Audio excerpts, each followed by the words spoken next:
Hello everyone, তো চলে এসেছি আরও একটা নতুন মিনি ভ্লগ নিয়ে তোমাদের জন্য। তো দেখো, এটা হচ্ছে কার্তিক পুজোর তৃতীয় দিনের একটা ভ্লগ। সেদিন আর আমরা কোথাও ঠাকুর দেখতে যাইনি, মানে এই বাকি দুদিন আমরা ঠাকুরগুলো দেখে কমপ্লিট করে নিয়েছিলাম। তো তৃতীয় দিনটাই গেছিলাম বল খেলা মাঠে সবাই মিলে। তো দেখো, বল খেলা মাঠে তো জানো দুপাশে দুটো প্যান্ডেল হয়। তো তার আগে প্যান্ডেলে ঢোকার আগেই ছোটদের বায়না মিকি মাউসে চাপবে, তো ওদেরকে মিকি মাউসে চাপানো হয়েছে। তো এই মিকি মাউসে চাপিয়ে একটা মজার ঘটনা ঘটেছে, সেটা আমার ফোনে পুরোটা নেই ভিডিওটা। তো দেখো, এখানে ছোট ভাগ্নিটা মিকি মাউসের ওপরে উঠে ভীষণ ভয় পেয়ে গেছিলো, কান্নাকাটি করছিল। তো তারপরে আবার ভয়টা কেটে যাওয়ার পর ও স্লিপ খেয়েছে। তো যাই হোক, এটা নিয়ে আমরা একটু হাসাহাসি করছিলাম।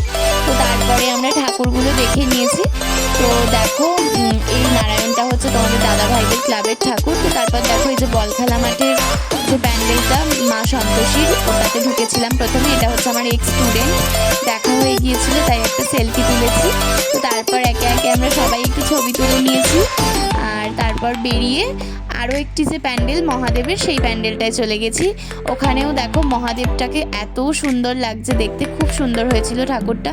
তো তারপরে একটু আমার ননদ নন্দাই সবার সাথে সেলফি তুলে নিয়েছি, দিয়ে আমরা আবার বাড়ির দিকে ব্যাক করছিলাম। তো তখন আমার শাশুড়ি মায়ের সাথেও ছবি তুলেছি, তোমাদের দাদা ভাইয়ের সাথেও একটা সেলফি তুলেছি। কিন্তু তার আগে একটা স্পেশাল জিনিস দেখেছি, যেটা তোমাদের দেখাচ্ছি এখন দেখো। তো এটা আমি লুকিয়ে ভিডিওটা করেছি। আমরা তখন ফিরছিলাম আর তোমাদের দাদা ভাই ওদের ক্লাবের সামনে এরমভাবে নাচ করছিল। তো ভিডিওটা যখন করেছি দেখেনি। তো দেখো, আমি তো দেখে ভেসে গড়াগড়ি খাচ্ছিলাম, দিয়ে আমরা কিছুক্ষণ ওখানে দাঁড়িয়ে দেখছিলাম ওদের নাচ।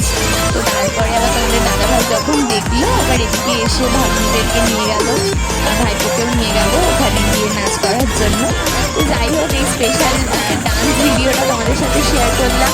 ভিডিওটা কেমন লাগলো অবশ্যই কমেন্ট করে জানাবে। ভালো লেগে থাকলে লাইক কমেন্ট শেয়ার করতে ভুলো